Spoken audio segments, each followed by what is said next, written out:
नमस्कार मेरे प्यारे बच्चों, कैसे हैं आप सब। उम्मीद करता हूँ आप सब बढ़िया होंगे, स्वस्थ होंगे, मस्त होंगे और आप सबकी पढ़ाई भी बढ़िया से चल रही होगी।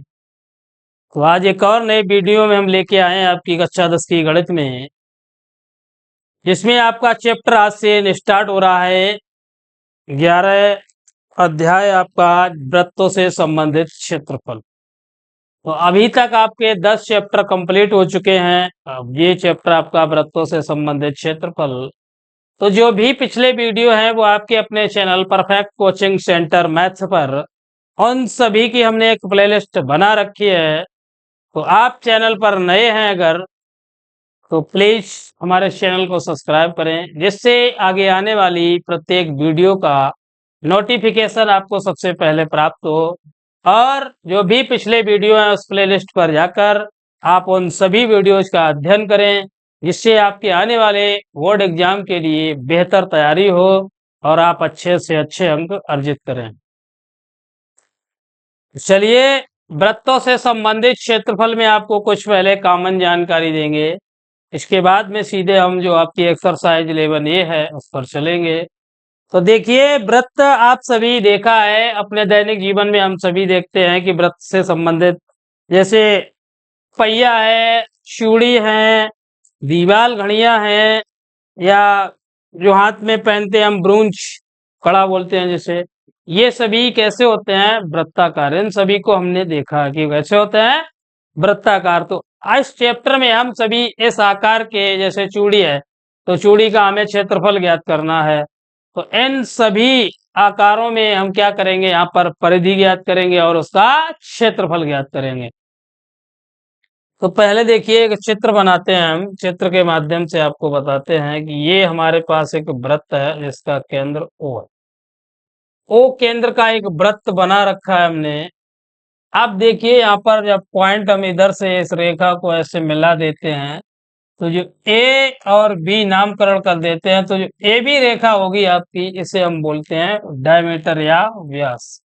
तो AB बराबर क्या है, आपका व्यास है। जो AB रेखा है उसे हम क्या बोलेंगे, व्यास।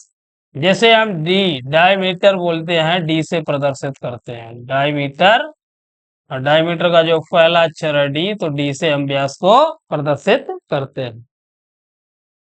अब केंद्र O और A, केंद्र आपका O है। अब OA को हम बोलेंगे त्रिज्या, वृत्त की त्रिज्या है, रेडियस। क्या बोलेंगे, रेडियस या त्रिज्या R, ठीक है। या त्रिज्या व्यास दे रखा हो तो व्यास की आधी क्या होती है, त्रिज्या। ध्यान रखना है, व्यास की आधी त्रिज्या।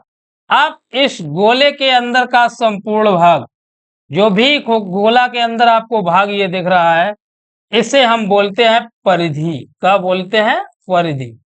तो परिधि बराबर होता है आपका 2πr। क्या होता है, 2πr। अब वृत्त का क्षेत्रफल, तो वृत्त का क्षेत्रफल, वृत्त का क्षेत्रफल बराबर होता है πr²। क्या होता है, πr²। तो परिधि हमें पता लग गई 2πr, और जो क्षेत्रफल है वो क्या है आपका, क्या बताया अभी, πr²। या परिधि बराबर आप इस प्रकार भी लिख सकते हैं, पाई और गुणे व्यास। अब मान लेते हैं इस गोले की त्रिज्या स्मॉल आर है ये। अब जब त्रिज्या स्मॉल आर है, अब व्यास क्या हो जाएगा, दुगना होता है, त्रिज्या का व्यास दुगना होता है। तो यहाँ पे देखिए पाई और गुणे में आपका 2r, तो बन जाएगा 2πr। अब पाई का मान, तो देखिए पाई बराबर होता है आपका 22/7, या हम इसे यहाँ पर 3.14 यूज करेंगे। कितना, 3.14 या 22/7। तो ये रही आपकी इस चैप्टर की कॉमन जानकारी। तो आशा करता हूं कि आप सभी को अच्छे से समझ में आ रहा होगा कि व्यास बताया, ए और बी जो रेखा है उसे व्यास बोलते हैं, डायमीटर कहते हैं अंग्रेजी में, इसे डी से प्रदर्शित करते हैं। और ओ ए या ओ बी आपकी त्रिज्या हो गई। इसी प्रकार जो इस गोले की परिधि वो 2πr, और वृत्त का क्षेत्रफल जो है वो आपका क्या रहेगा, πr²। तो नोट कर लीजिए, फिर चलते हैं आगे। पहला सवाल देखते हैं क्या।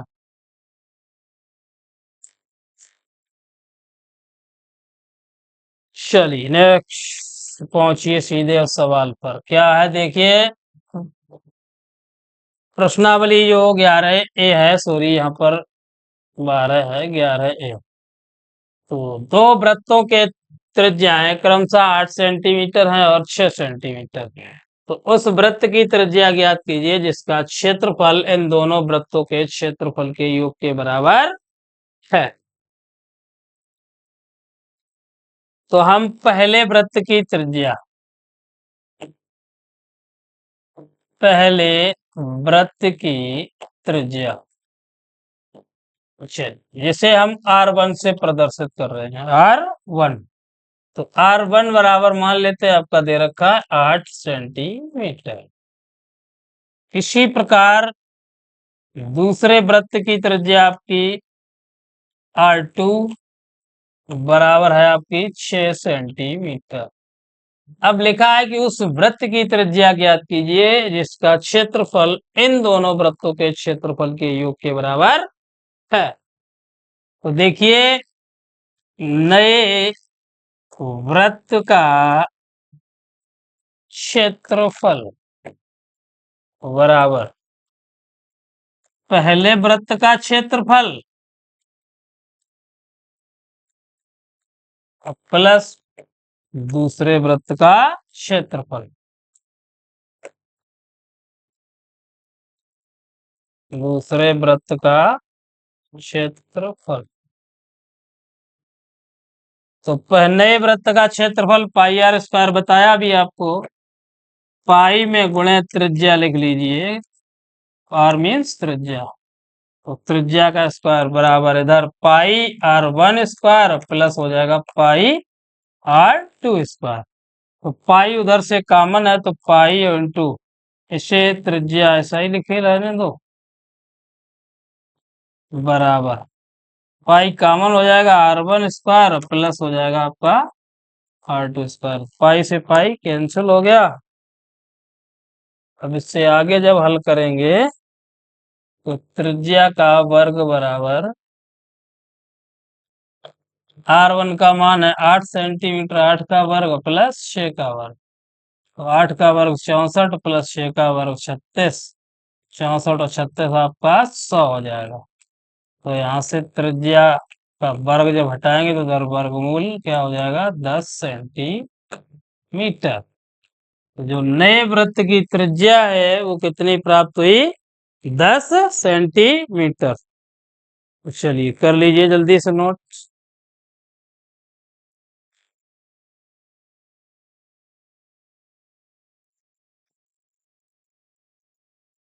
अच्छा,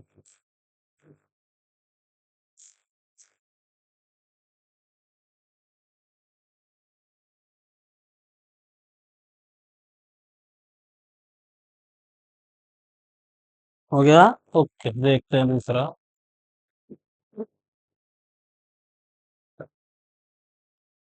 अगला सवाल देख रहे हैं स्क्रीन पे आप, लिखा है दो वृत्तों की त्रिज्याएं क्रमशः 19 सेंटीमीटर और 9 सेंटीमीटर है। उस वृत्त की त्रिज्या ज्ञात कीजिए जिसकी परिधि इन दोनों वृत्तों की परिधियों के योग के बराबर है। सेम पिछले जैसा सवाल है। तो पहले वृत्त की त्रिज्या माना, पहले वृत्त की त्रिज्या R1 बराबर मान लेते हैं 19 सेंटीमीटर। इसी प्रकार दूसरे वृत्त की त्रिज्या R2 बराबर है आपकी 9 सेंटीमीटर। तो उस वृत्त की त्रिज्या ज्ञात कीजिए जिसकी परिधि इन दोनों वृत्तों की परिधियों के योग के बराबर है। तो बने नए वृत्त की परिधि बराबर पहले वृत्त की परिधि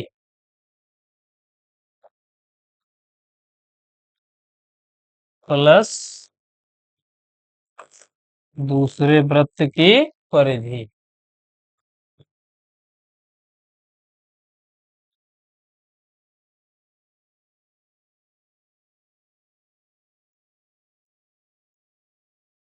चलिए, तो नए वृत्त की परिधि मान लेते हैं 2 पाई ऐसे एम कैपिटल आर।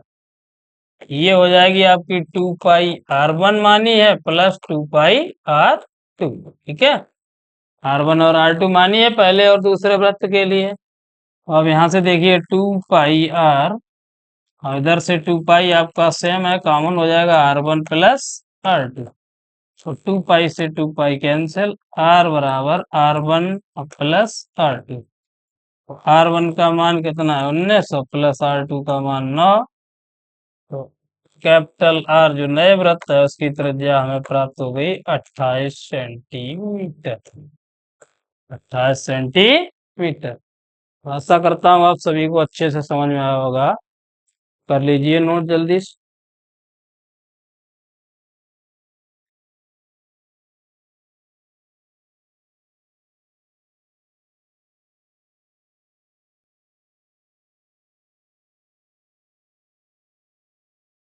चलिए अगला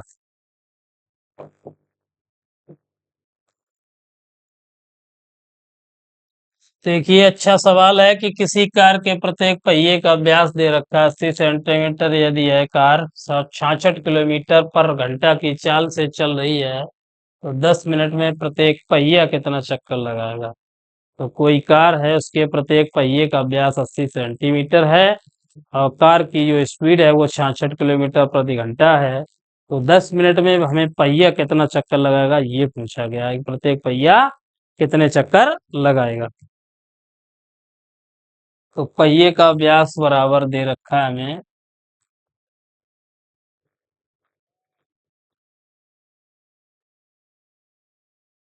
पहिए का व्यास बराबर है आपका 80 सेंटीमीटर।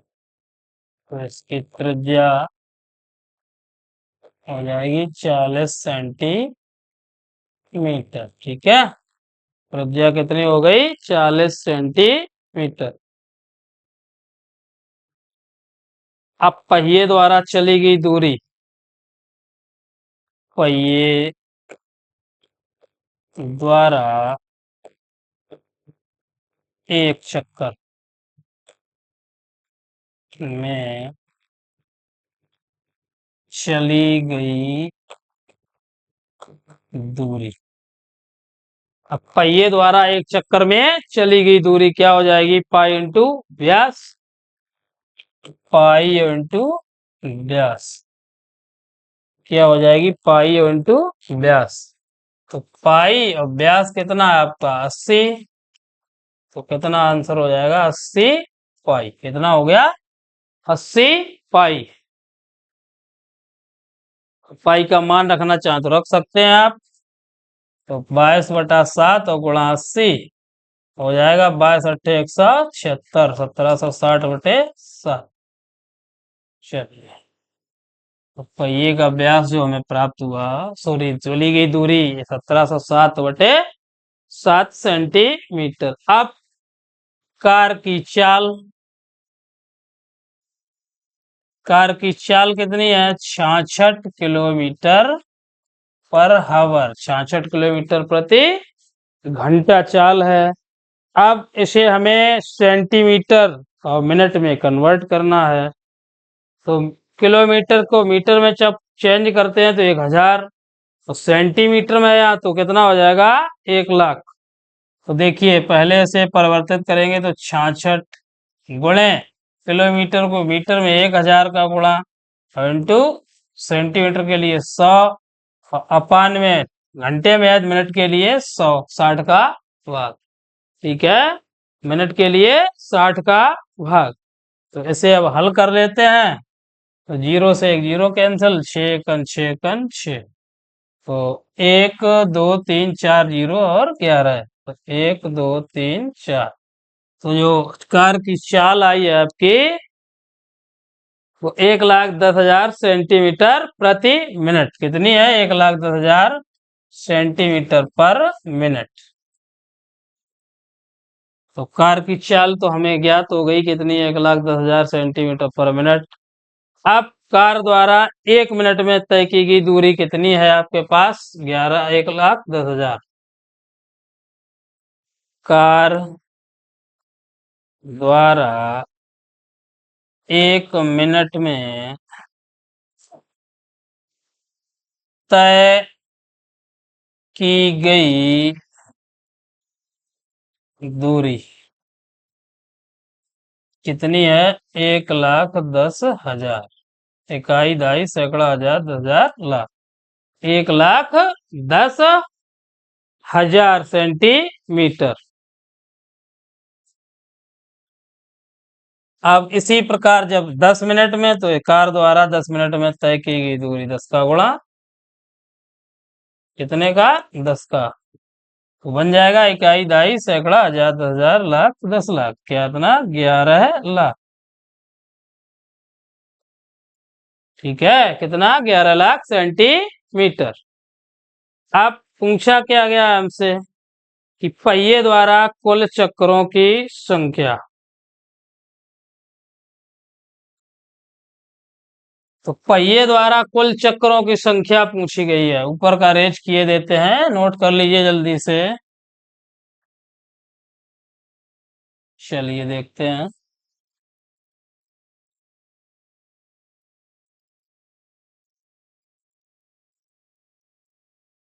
पहिए द्वारा कितने चक्कर लगाता है, यही पूछा गया न्यूमेरिकल में, देखिए। तो पहिए द्वारा कुल चक्रों की संख्या।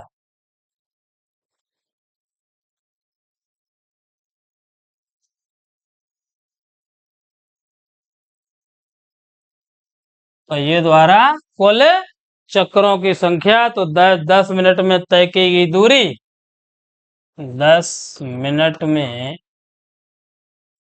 तय की गई दूरी, 10 मिनट में तय की गई दूरी, और पाने में पहिए द्वारा एक चक्कर में चली गई दूरी। और पहिए द्वारा एक चक्कर में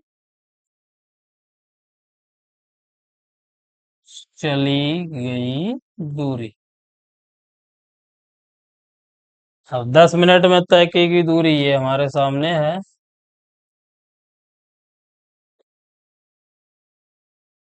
अपान पहिए द्वारा एक चक्कर में चली गई दूरी कितनी आई थी, 1760 बटे 7। तो 7 ऊपर पहुंच जाएगा आपका, हो जाएगा 11 लाख गुणा 7 बटे 1760। इसे डिवाइड कर दें, 0 से 0 आपका। अब देखिए, 22 पंचा होता है आपका 110, और 22 अठे 176। 1, 2, 3 जीरो बचा है। तो 5,000 गुणे 7 और बटे में 8। चलिए इसे रेज किए देते हैं।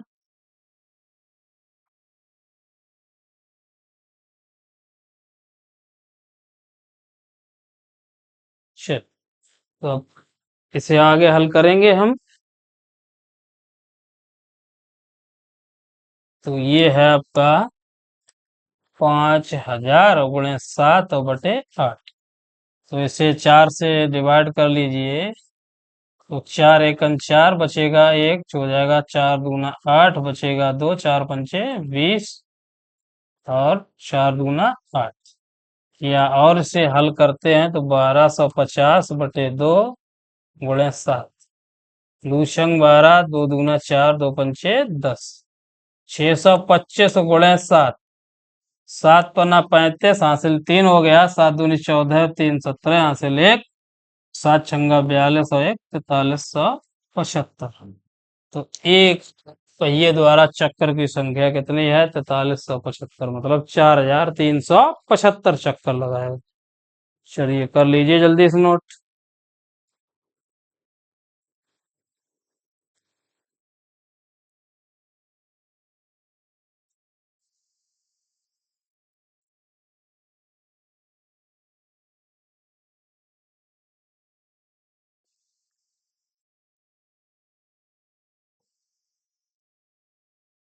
चलिए नेक्स्ट। एक वृत्ताकार खेत के चारों ओर एक तार लगाना है। 12 रुपया प्रति मीटर की दर से पूरा तार लगाने में 5,280 की लागत आएगी। खेत को 0.5 प्रति वर्ग मीटर की दर से जोतता है। बताइए कि खेत को जोतने में कितनी लागत आएगी। खेत की जुताई की लागत पूछी गई। तो पहले तो तार की लंबाई निकालनी है। यहाँ से तार की कितनी लंबाई है, कितना लंबा तार खेत में लगा हुआ है। तो तार की लंबाई हो जाएगी आपकी कुल व्यय बटे दर। कुल व्यय हुआ और बटे दर। कुल व्यय देखिए कितना है 5,280 और दर क्या है 12। तो 5,280 बटे 12 है, डिवाइड करेंगे तो 12 चौको 48, 4 बचेगा, 12 चौको 48। तो तार की लंबाई आपको 440 मीटर लंबा कितना है 440 मीटर लंबा तार है। अब क्या पूछा गया है, चलो ये तो खेत की परिधि, तार की कुल लंबाई पहले तो पता लग गई। तो तार की कुल लंबाई अर्थात परिधि जो होगी, परिधि क्या होगी, परिधि अर्थात परिधि। और परिधि अभी आपको बताई थी, वृत्त की परिधि क्या होती है 2πr। तो ये कितनी है आपकी 440। तो 2πr बराबर है आपके पास 440 या 2 गुणे 22/7 गुणे r बराबर 440। 22 दूना 44, 2 से 2 डिवाइड। तो यहाँ बचेगा r बराबर हो जाएगा 10 गुणे 7। तो जो रेडियस त्रिज्या है वो कितनी आई 70 मीटर, सॉरी 70 मीटर। कितनी आई 70 मीटर। अब क्षेत्रफल निकालना है हमें। तो वृत्त का क्षेत्रफल आपको कितना अभी बताया था, क्या होता है πr²। तो यहाँ पर निकालते हैं वृत्त का क्षेत्रफल बराबर होता है आपका πr²। तो पाई का मान 22/7, आर का मान 70 और गुणे 70, 7 से 1 7 एकम 7, 22 सत्ते 154 होता है, 2 जीरो आपके 15,400 वर्ग मीटर। अब क्या लिखा है कि 0.5 पर मीटर स्क्वायर की दर से, तो 0.5 प्रति मीटर स्क्वायर की दर से खेत जोतने का व्यय, खेत जोतने का व्यय तो बराबर हो जाएगा आपका 15,400 गुणे 0.50। तो ये बन जाएगा आपका 7700 रुपया, 7,700 रुपया प्राप्त बनेगा व्यय, 7,700 रुपया।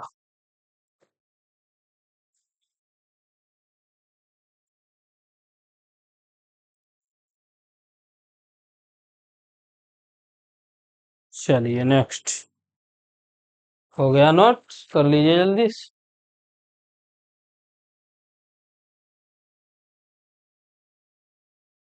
ओके।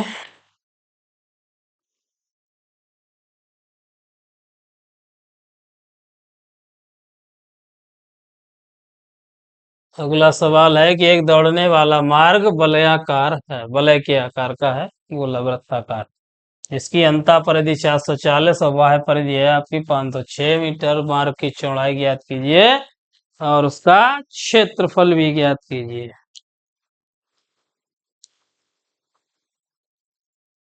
तो बाहरी परिधि और अंतः परिधि दे रखी है आपको।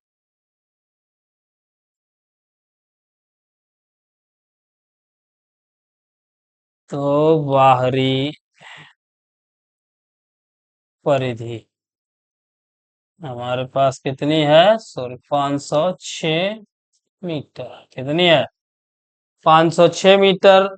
तो इसे हम लिखे लेते हैं 2πr1 बराबर 506। ठीक है,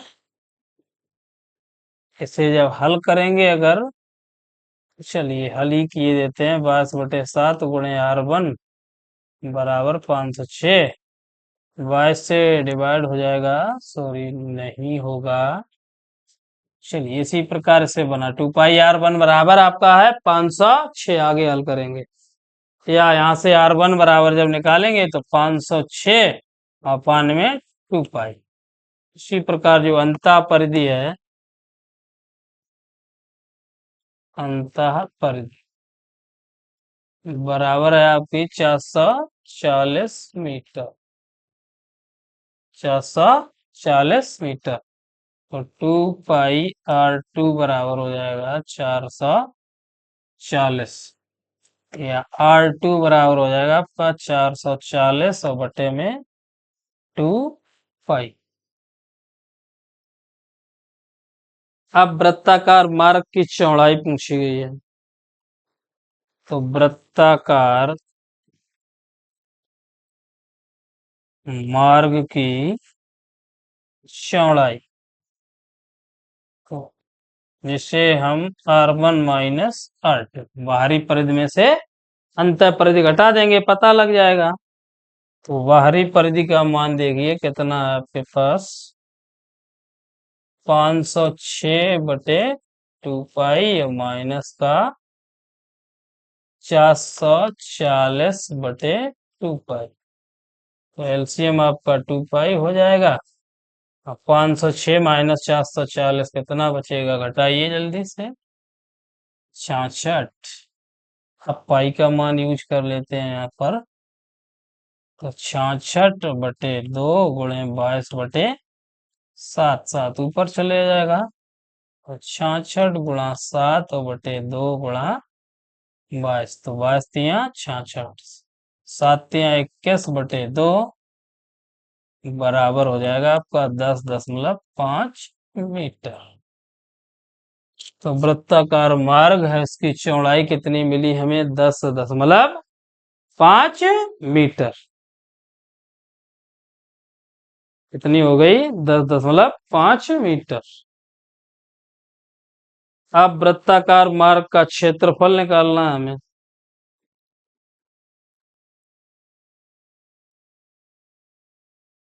तो वृत्ताकार मार्ग का क्षेत्रफल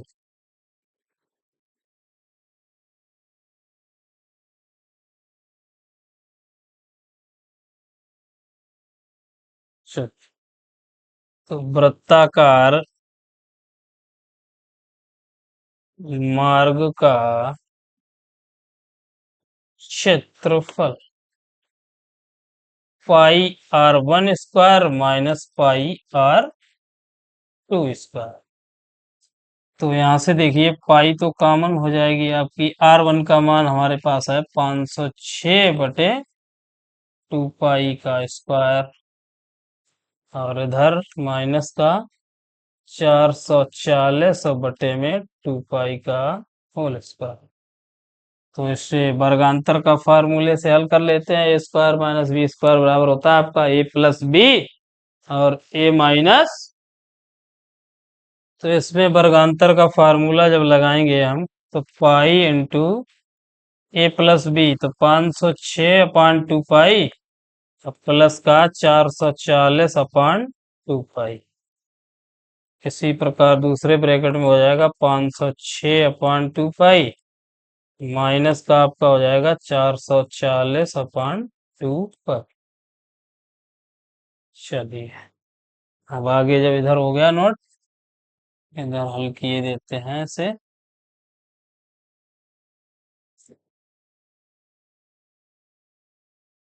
तो ये हो जाएगा आपका पाई और इंटू, जोड़ेंगे तो आपका 946/2π, और इसका मान अभी आपको निकाला है, कितना आया 10.5, तो गुणा में हो जाएगा 10.5।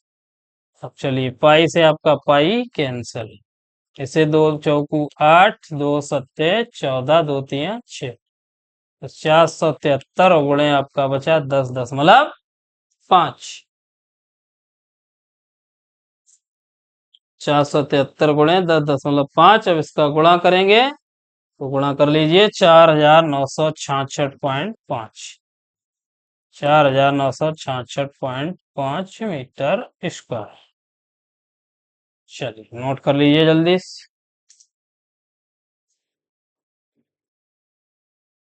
हो गया। चल ओके। उम्मीद करता हूँ आज का वीडियो ये आपको अच्छा से समझ में आया होगा। प्रत्येक सवाल हमने बारीकी से आपको बढ़िया से समझाया है। तो उम्मीद करता हूँ सभी को अच्छे से समझ में आया होगा। अगर वीडियो अच्छा लगे तो प्लीज़ लाइक तो बनते ही है, और वीडियो को ज़्यादा से ज़्यादा शेयर करें। अगर आप चैनल पर नए हैं तो हमारे चैनल को सब्सक्राइब करें, जिससे आने वाले वीडियो का नोटिफिकेशन आपको सबसे पहले प्राप्त हो। तो आज के वीडियो में बस इतना ही। अब जो भी न्यूमेरिकल्स हैं वो मिलेंगे अगले वीडियो में। तब तक के लिए धन्यवाद। जय हिंद, जय भारत।